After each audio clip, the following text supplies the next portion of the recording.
Hello my lovelies, Serpentine here, and I come bearing good news. Glitch Productions just dropped a trailer for their new show, Knights of Guinevere, created by Dana Terrace, the person behind one of the best animated series of this decade, The Owl House. With Dana's talent and love for dark storytelling and horror, it's only natural that her collaboration with Glitch Production, an independent indie animation company focused on creating shows for teens and adult audiences, drew a lot of attention to her new show. And judging by the almost million views that the trailer got only after 3 hours, I would say attention it did get. In this video, I will do a deep analysis of the trailer and attempt to uncover some of the secrets behind the show while we eagerly wait for the pilot's release. This video will be divided into 2 parts.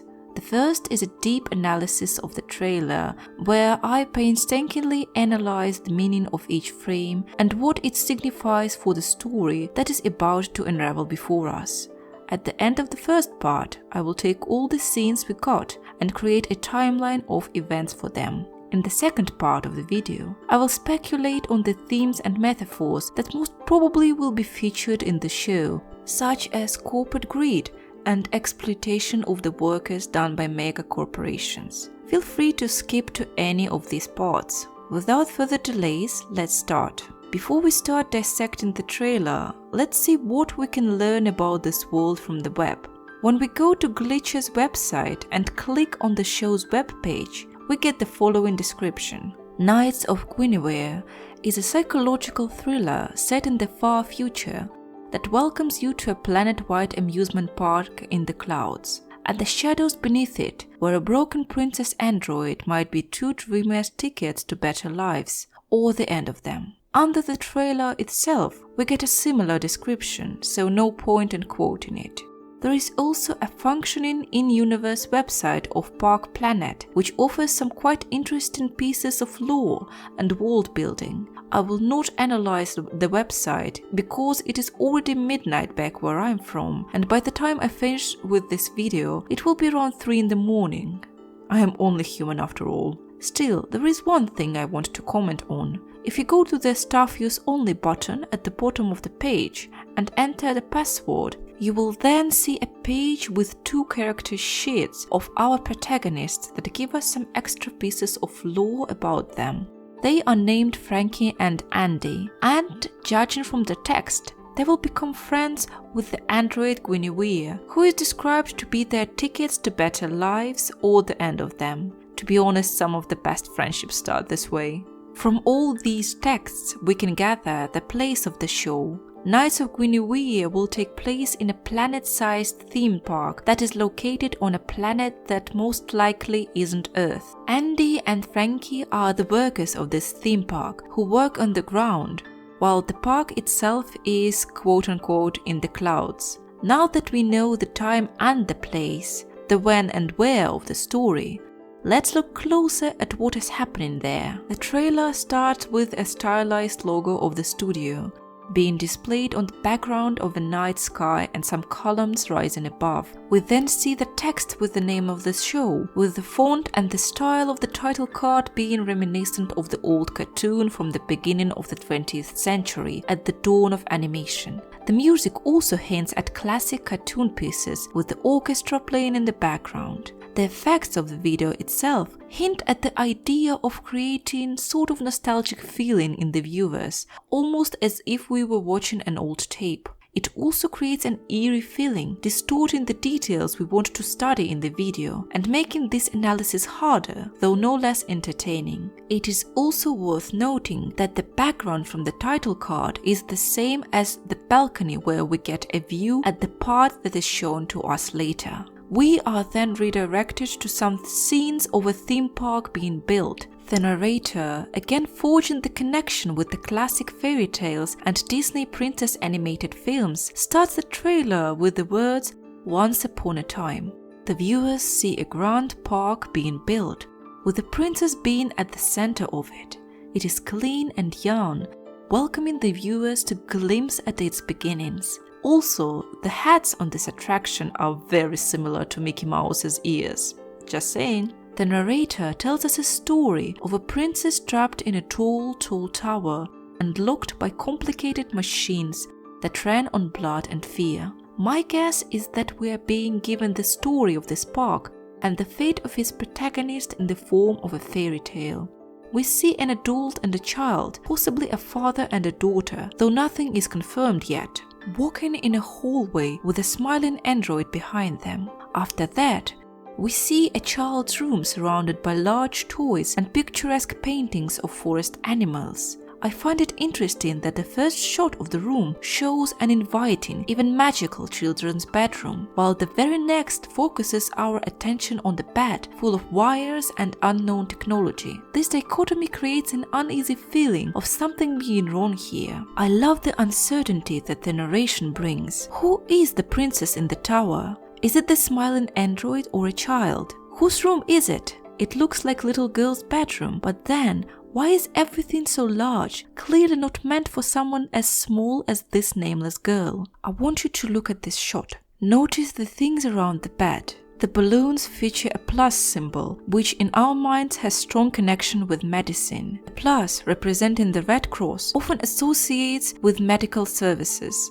The trays are full of bottles and pills, which again draw association to someone being sick and receiving medical care. Is it the smiling android we saw before or someone else? I don't have an answer yet, but it is worth noting that in the very next scene we see the android, presumably Guinevere, the main character, laying on the bed. Near the bed stands the figure of a weird shape. I can't tell you what it is, but it might be connected to giving care to the figure hidden behind the curtains. It is also worth noting that this robotic figure wears clothes with symbols similar to the ones in the design of the park. In the next scene, the child whose eyes lack any spark or emotions looks at the android, and we see her eyes reflecting the shining coming from outside. As an audience, we see that there is something wrong with this girl who has an emotionless expression on her face all the time. The narrator asks if the princess will ever escape and find her knights. Then the film stock burns, and the android, whom I will call Guinevere from now on, is seen opening her eyes, which are the same color as the girl's, blue. The fairy tale ends. We are faced with reality. A man stands at a bus stop. The park is clearly now not as new as we've seen it at the start of the video. The posters of the princess are torn and painted with graffiti. The man, who I presume is the worker of the park, waits for his transport. We see more graffiti before we are shown a very strange scene of a boat sailing through numerous laps with a tube-like figure driving it. I will be honest, I have no idea what this scene means, and I welcome your ideas. Then we get some industrial pollution, a classic one, followed by a gruesome display of the girl from the start of the video dragging Guinevere by her cord through the hallway. The cord looks distinctly organic, like an intestine, or better yet, the umbilical cord that the newborns have, which connects them to their mother. This is pure speculation and creative interpretation on my part, but this scene may show us the birth of Guinevere as a conscious individual. She is dragged by the girl, her mother, who might have brought her into this world and forces her into it. Then there is a shot of a person being knocked down by two robotic figures, possibly the local guards. The sign "Hungry" hints at the economical problems that the workers of the park below face and how it is suppressed by the higher-ups. We see the strange man again, smoking a sci-fi cigarette with traces of blue on it. Then we get to see Guinevere, broken and forgotten, being pulled out of the garbage. She is in a very sorry state, a figure held by strings and pulled almost like a prize from a claw machine. The next frame is interesting for many reasons. I believe this is the below of the park, the place where workers live and have their tasks done. On the statue of Guinevere, we see the words "Gone Haughty." I find it fascinating. Was the android lost? If so, why was this Guinevere, who is presumably being pulled out of the garbage, lost in the first place? From what I can gather, she wasn't replaced. But why wasn't she? What makes her so unique? Then the figure, which is most likely Andy, shows the middle finger to the statue, showing her disdain for Guinevere and the system as a whole that she represents. We are briefly brought back to the little girl's bedroom and her looking at the door where the man, perhaps her father, appears. The scene is framed in a way that makes the man look like a monster we need to be afraid of. Then some fast shots of Guinevere falling, her cord still connected to her. Right after this horrific display, the man, presumably the owner of the park, who looks suspiciously similar to Walt Disney, turns around and greets the viewer. He has a warm and soft voice, which contrasts with the way he was presented to us before. Right after, we get a lot of shots of Guinevere changing between her presentable public image to the horrific images. There are so many of them that it is easier to analyze the timeline of events separately. I counted 3 major events shown at the end of the trailer that connected to the things shown to us before. This is only my speculation, of course. First, there is a story of the girl, the man, and the android. I believe this frame of them holding hands is the first one chronologically. The android behind them is seen smiling and not displaying any sentience. This frame with the girl being emotionless and the android standing behind her also seems to have happened early on in the story. Then the girl does something to the android, essentially awakening it. After that, for some reason, Guinevere gets badly damaged. We see her cord falling out of her as she is dragged by the girl. What hints at this event happening after the bedroom scene is the fact that Guinevere displays emotions. We also get a shot from her perspective as she is being dragged somewhere. The girl points at something in the distance. I believe what happens next is Guinevere falling down. Was she pushed or commanded to jump? I don't know. It also remains a mystery what role does the man play in all of this. After the falling, the android is badly damaged and the girl is trying to fix her. The second event. The next big thing displayed in trailer are the golden days of the park, which occurs sometime later in the story, as the girl we've seen in the flashback is all grown up, standing beside Guinevere. We see Guinevere in some cute outfits, being a ballerina, a princess, a mermaid, and many more. There are also hints that not all is well, as we get a picture of a computer screen and a title saying nobody asked for it, so we are making it. Again, this is a very direct dig at Disney and their endless production of live-action remakes literally nobody wants. The last one. The latest thing to happen in the story is the discovery of Guinevere by Frankie and Andy. Frankie finds her in the trash, and later the two workers seem to try and revive Guinevere by awakening her from her dream. It is very interesting that the setups from the teaser and the little girl trying to fix Guinevere are almost identical. I can't say if it's connected yet, since it might have been done to save the production money, but we'll see. Here is everything I seem to have deciphered from the trailer so far and my timeline. It isn't perfect and a lot of it is based on my speculation, so I will be very grateful for your opinion on what's actually happening. I know I've missed a lot, and here's where you come into the picture. Now it's time for part 2. The themes of the story. It's not hard to see that a lot of the elements of Park Planet are based on Disney, Disney's history and its contemporary politics. The owner of the park bears striking resemblance to Walt Disney. We also have elements that literally look like Mickey Mouse's ears, and we get an article of a live-action adaptation nobody asked for.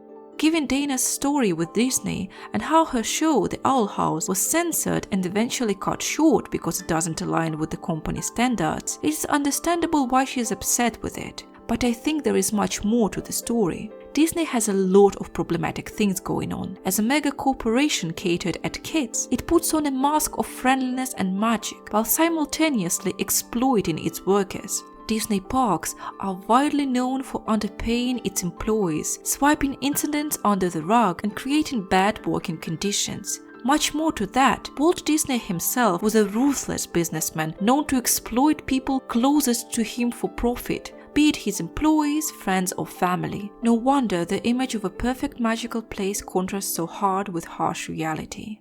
I, for one, can't wait to see how the show reflects upon the themes I discussed above. With the owner of Park Planet being eerily similar to Walt, we might expect some of the stories of neglect and exploitation be found in the Nights of Guinevere as well. Knowing Dana's talent for showing toxic family dynamics, the relationship between the girl and the man are one of my main interests.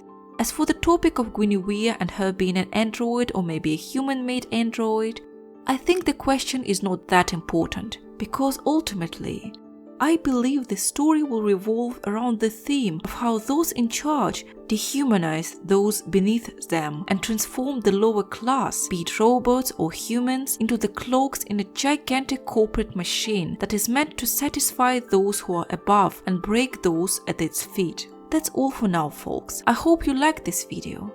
If you enjoyed it, could you maybe consider subscribing for more content like that? Thank you for watching and see you in the next video.